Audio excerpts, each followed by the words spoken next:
Today there are so many different views on our human origins, it's confusing. Where some authors and speakers intentionally mix different views and treat them as the same. Our guest today shows that if you ask the right questions, then the answers to who believes what are very clear indeed. Coming up on today's edition of Origins, Who Believes What, with Dr. Markus Ros.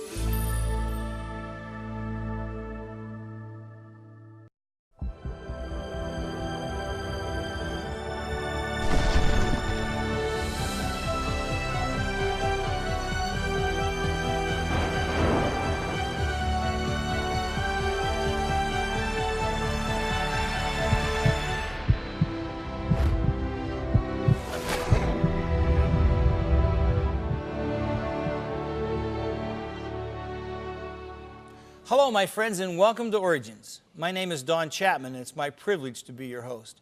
During this program, we showcase interesting guests who present evidence from science, along with other important facts, validating the truth of creation and the accuracy of the Bible. Today's guest is no exception. Dr. Markus Ros received his PhD in environmental science from the University of Rhode Island, where he researched all sorts of fossils, including a group of marine reptiles known as mosasaurs. In 2005, he started teaching geology, paleontology, and creation at Liberty University in Lynchburg, Virginia. He's greatly interested in the issues surrounding the creation-evolution debate and the intersection of geology with biblical events. Friend, it's so good to have you. Thank you so much. It's great to be here. I'm thankful for this show because there's so many different groups and subgroups in this whole creation science debate, and you're going to talk about who believes what. The purpose here is to clarify these relationships that exist between the origins positions so that the viewers at home can start to understand, oh yeah, this is where I sit on this, but my neighbor Fred, he's got a different perspective on this, and I always kind of wondered, but now they get something for them to be able to talk with them about. So to do that, what I also want to do is talk about how some other people in the academic literature have tried to divide out these positions and show them mostly why they haven't worked out particularly well. And in the end, present a new classification methodology. And this was something that I was doing for the science people. Let me show you how to classify things and provide the accurate definitions that people need in order to say, oh yeah, a young earth creationist believes this, an intelligent design advocate believes this, and a theistic evolutionist believes this. And so that anyone who's in those ideas could come up, look at that definition and say, I can agree to that. What I want to have here are fair definitions that accurately reflect what people really believe. Let's do it. All right, so I'm going to take a walk up over here and take a look at some of these terms. This is a show about creation and science, but creationism can be a very broad term and encompass people who think the earth is young, the earth is old, and have a variety of positions on that. We have intelligent design. People like Michael Behe, Stephen Meyer are leaders in the intelligent design community. But what is that? How does it relate to creationism? Does it at all? Young earth creationism. I'm a young earth creationist, but what does that mean? There are old earth creationists as well. How are those different from creationism itself? Then you have other terms usually used by evolutionists, such as neo-creationism, or some people call themselves evolutionary creationists. I mean, Don, this is a lot of terms. It is. This is and a lot they certainly have a diversity of meaning. And they do. And because it's a big, wide world out there, and not all people are easily categorized in just one or two sorts of things. So let's take a look at some of the attempts to categorize these by other folks. The first one here was done by Eugenie Scott. Now, Eugenie Scott was the president of the National Center for Science Education. That was an anti-creation lobbying organization. It still exists. It's out in Berkeley, California. She's since retired, but this was her method to tell people, usually scientists at conventions and meetings or media folks and things like that, this is how she wanted people to understand where the different viewpoints were. Hers started off with, believe it or not, flat earthers. Unbelievable. Now, I've never met a flat earther. Have you ever met a flat earther? I certainly haven't, not in this day and age. I don't think any of them really exist.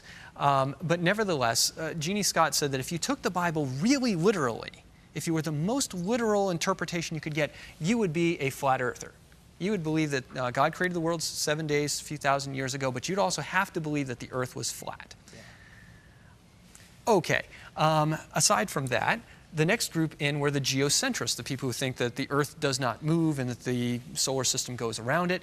And then you became progressively more and more liberal in your interpretation of the Bible. You became less literal. So literalism goes up this way, less literal comes down this way. So the next group that we come up with are the young Earth creationists. That's the most frequently found group within the United States. It actually makes up about 40 to 45% of the American population. 45%? 40 to 45%. Gallup polls since 1982 have shown that that's about the level that we've been at for the last almost over 3 decades. Then you have old Earth creationists and gap creationism, day-age creationism, and her method of arranging these is interesting because old Earth creationism is a category that actually includes gap and day-age and progressive creation as groups within it. Right. So these really shouldn't be coming down. Yeah. These should be subsets. Right. Intelligent design, as she puts it, intelligent design creationism, notice she puts the word there. Intelligent design advocates don't like the word creationism added in, but she puts it in because they're, in her view, less prone to literal interpretation, even though intelligent design advocates usually say that their view are independent of the Bible at all. And then down here you get evolutionary creationists and theistic evolutionists, people who think that God was using evolution to do the creative activity. And then the bottom, the people who don't take the Bible for anything at all, in her view, the most rational of all the people are the materialist evolutionists. So in her view, you start with crazy at one end and you go towards completely sane at the other, and you just have this one line of literal Bible versus non-literal Bible. This isn't terribly helpful. It's not much more helpful than another approach that's very similar put by geologist Donald Wise. He's at the University of Massachusetts at Amherst. And likewise, he's got this sliding scale, but he puts 2 axes on here. We have one axis for the Bible and one axis for the science, so it almost looks like a real graph. But this isn't data. These aren't real graph stuff. And he puts the young earthers at the top, 4004 BC creation, Noah's flood. Then he puts in old earthers with progressive creationists underneath them. Then kind of theistic evolutionary views in here. And then evolution all the way. I mean, this was published in a technical science education journal, and you have the phrase, evolution all the way. This was Donald Wise's view, and down here are agnostics, atheists, and secular humanists who believe that there is no deity and the Bible is not accepted as evidence. On the other side of the graph are the deity can control everything, and the Bible is taken literally, so you end up with the young earthers here. So in both cases, you just have this sliding scale. You're just moving along, more Bible, more science. Donald Wise thinks that science and the Bible are incompatible. And again, the implication is that those are the really smart people over there. That's right. This is where he is. Yeah. And that's where So all his friends are. It's smart. Yeah. It's smart, right. So what I wanted to do was actually go into the same journal that Donald Wise published this and say, there's got to be a different way to do this. And one of the reasons that the journal ultimately accepted my paper was that they had published this, and this could be considered part of the dialogue, because there were people such as Eugenie Scott who didn't want my paper published and called for it to actually be retracted after it had been published. And the editors, to their credit, said, no, we won't do any comment and replies on this, but we're going to let it stand where it was. So if we take these 2 views, we see that there's a couple of difficulties here. The first difficulty is what we call a demarcation problem. Now that's a philosophical term meaning to separate 2 things, draw a line in the sand. In their view, the Bible and science, this is the demarcation. The Bible's on one side, science is on the other, and there's a clean line that separates what is science versus what is the Bible. They also all use some sort of literal interpretation of the Bible as a classification method, which is interesting because as both secular humanists, they don't have any sort of vested interest in what an interpretation of the Bible is or should be, and really they don't ever define what literal is. So they run into some problems there. And they also assume that there's a uniform theology amongst all of the positions that they have listed. And for some of them, that's certainly not the case. Certainly isn't. The difficulty here is that if the Bible's not science, it cannot guide research, right? Because if science is about research and the Bible is not science, then you can't use the Bible to investigate the world. Well, it also can't provide you with any sort of hypotheses to test, and it can't be evaluated by science. The Bible becomes this sort of thing that, is your personal faith, and that's all. It can't exist outside of that. But we've got a lot of interesting historical counterexamples to that. Karl Lине is the one who came up with the biological system of naming animals by genus and species. Right? We are Homo sapiens. Right. Our pet dogs are Canis familiaris. Linne came up with that system. He believed that the species was the unit of God's creation. And he believed that the genus was kind of a bigger group that included those. Later, he kind of changed his mind. He saw enough evidence that animals could hybridize. He said maybe the genus is the level of God's creation. But Linne thought that the Bible was telling us something about biological classification. He started classification by giving us those Latin names, and we still use it today. Was Linne not a scientist because he was thinking of God creating kinds? I don't know of any biologist who's going to say that Linne was not a biologist, was not a scientist. Pejli wrote in the 1800s about natural philosophy and the idea that you could use the organisms and the features of those organisms to identify God's handiwork. Whether you agree with Pejli or not, in the philosophy and history of science, Pejli's a scientist. Исак Њутн. Yeah. Okay, I think we can even just leave that. Исак Њутн believed that God created the world and put the heavenly bodies in motion in a particular way and then allowed the rules of physics to govern them once they were already established. Was Њutn not a scientist because he thought God created the world? Yeah, the evolutionist has a real history problem. He does. And even in geology, one of my own favorites is Nikolaus Steno, who was the first geologist to ever interpret a set of rocks and give it a geological history. And he said the rocks around Tuscany, Italy could be divided into rocks that were formed during Creation Week, during Noah's flood, and after Noah's flood. Steno started the discipline of stratigraphy, of mapping rock units from one place to another. He's a scientist. So this idea that you can demarcate between the Bible and science simply fails when we look at history. So we also run into the difficulties of this literal criteria. Now, I might say that I take the Bible literally, you might say that, but we also might say, well, I take it literally when it intends to be literal, and I take it as poetic when it intends to be poetic. So what does this mean? So the term is subject to a lot of interpretation, and it's usually not the place of an atheist to determine what is a literal and non-literal interpretation of the Bible, right? If they don't think that the Bible is the inspired Word of God, then their judgment call on what's literal or not is a little suspect on these sorts of things. Absolutely. So according to Eugenie Scott, the most literal members are flat earthers. Old Earth and young Earth creationists claim flat Earth interpretations might be non-literal. Right? You and I have never met a flat earther, but the flat earther might say, based on what I see in the book of Revelation, where God says the four angels are holding the four winds at the four corners of the earth, that means the earth is flat. Now, you're a pastor. You take that as a literal interpretation? Of course not. Why not? It's never intended to be literal. It's intended to be a term that just describes all of the earth, all of it. Right, yeah. I mean, when you're reading the book of Revelation from John, he is being highly non-literal, stylistic, and he tells his audience at the beginning, I'm seeing a vision of heaven. As soon as that word vision comes in, you throw literal out the door. Right. So let's say that the flat earthers actually exist. They say that this passage in Revelation points to a flat earth.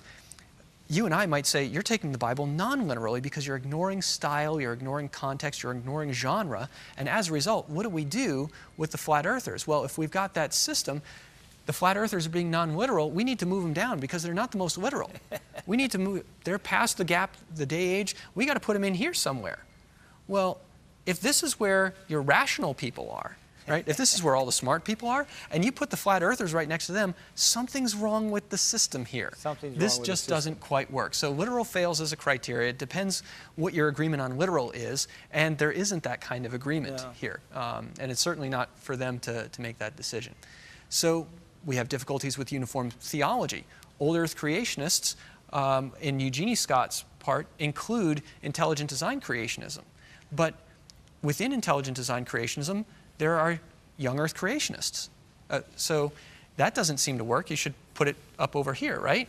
Well, except for there's also people who think that God used common ancestry and evolution. So some of them belong in here and some of them belong in there. So intelligent design doesn't actually work. Many of the intelligent design people would say that they're not really looking at the Bible. They're just looking at evidence from science. They aren't saying that we're going to define at all what this intelligence is that designs. We're just saying something designed it, right? And some of the intelligent design advocates are not even Christian. There's a real secular dimension to it. Right. So we've run into more problems here. And that's That's what we get here. You think that this is a Christian perspective, and there's people in intelligent design who are Jewish, who are agnostic, who are Muslim, Yes. who are taking a variety of different positions. It doesn't belong on the Bible. We can't put that as an axis and actually help people understand what's going on. So, what do you do with all this sort of stuff? Clearly what you have to do is you've got to scrap it. We've got to develop some kind of new method. And hopefully we'll be able to do that. Well, we're going to do that because I peeked at the notes, and it's going to be great. But before we do, we have to take a break. Don't you go away. This is very important and also fascinating. We'll be right back.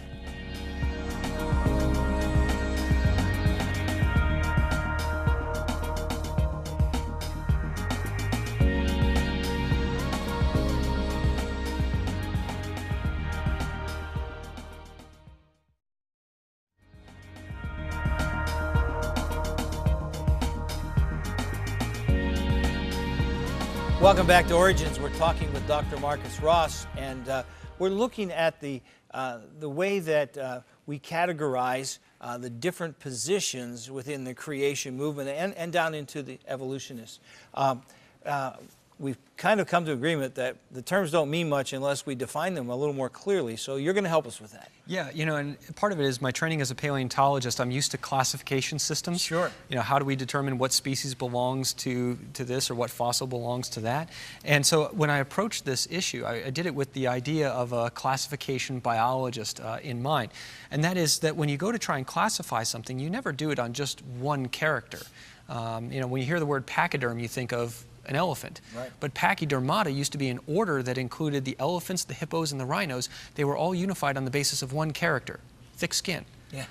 But that's the only thing that they had in common. Right. They were big gray animals, and Right. that was it. And it turned out that Pachydermata as a group didn't work in the same way that these types of classification systems don't work. We need That's a something, great analogy. We need something that's bigger and that defines things accurately. We have to also avoid these pitfalls that I've just kind of walked our way through. We don't want these science, non-science demarcations. We don't want single character divisions. We need more than one character. We need things that are definitional based and something that actually also reflects the fact that some of these positions have positions inside them and others are positions that are separate from the cluster. So we call that a nested hierarchy. Mm-hmm. So taking a look at how I wanted to approach this. I approach it the way a biologist would. Let's look at the characters. Let's ask questions and see which position answers yes or no to each of the questions. We ask the question of each position, do you believe that the universe is atelic or telic? And what that means is atelic is no purpose, telic means it was made with a purpose. So does the universe and life have a reason to exist, yes or no? Second, is it detectable or not detectable by science? Can we use science to determine whether or not there's a reason for us to be here? If you say yes, that's one mark. If you say no, that's a different mark. Looking again at another one, we have in this character set the nature of the designer. So if we think that we were made by something, then that designer could be a physical entity, say an alien, or it could be something that's non-physical, like God, or something else, right? Maybe you have a pantheistic view where God is part of the nature. Spirit of everything. Exactly. Yes. Now, obviously, a materialist evolutionist who's an atheist is going to say, oh, I don't think that there's any designer involved. So they get scored a different way on these sorts of things. So what we're doing is asking questions and letting each position It answer. defines itself. Exactly. So if we think that there is a designer, we have to ask the question, does it transcend the universe or is it part of the universe itself? And then we also want to ask about the nature of the designer. Is it theistic or non-theistic? Because you could have a theistic God, you could have a deistic God, right? And you could say, one who's present or one who's absent. Yeah. That's right. Did the God start up the world and then just let it run, or has it been an active force throughout the history of its creation and about the history of life over time? We also want to ask some questions about biology, and that is biology fundamentally continuous, such as in an evolutionary view, or is it fundamentally discontinuous? Are there separate groups that were created that do not have a physical ancestry to other types of groups? Regarding the age of the Earth, is the Earth old? Do you think that it's about 4.5 billion years old? Or do you think that the Earth is about a few thousands of years old, 10,000 years, something like that. So all these ones and zeros and X's simply mean, did you answer yes, no, or in the case of the X's here, I don't have an answer for that. Is the God theistic? Well, the materialist says there is no God, so we don't have him coded on that. We run it through a little computer program, and we end up with this type of diagram. Fascinating. Now, it looks kind of like an evolutionary tree, because the evolutionary trees use the same program to build these things. Okay. But what it's not, really what these trees do, is that each unit down at the bottom of this tells us about the characters that unite the group. It doesn't tell us that they're related in terms of ancestry. It tells them that they're related based on ideas. And so organization to life is the first. If you're a materialistic evolutionist, you think that life arose through materialistic processes that did not have any designer involved. If you think that there was a designer, the next unit up, everybody going this direction and up this direction believes that design was involved. The big question is, do you believe that that design is detectable, which is the next node up over here, or is that design not detectable by science? So if I'm talking to somebody who's a theistic evolutionist and they say, I believe God created the world, I believe he's responsible for all of it, I believe that Jesus Christ came and died for my sins so that I could join him in his heavenly kingdom, but I don't think that science can tell me how he got the whole thing started, he'd be over here in this group, and that would be weak deistic evolution and weak theistic evolution.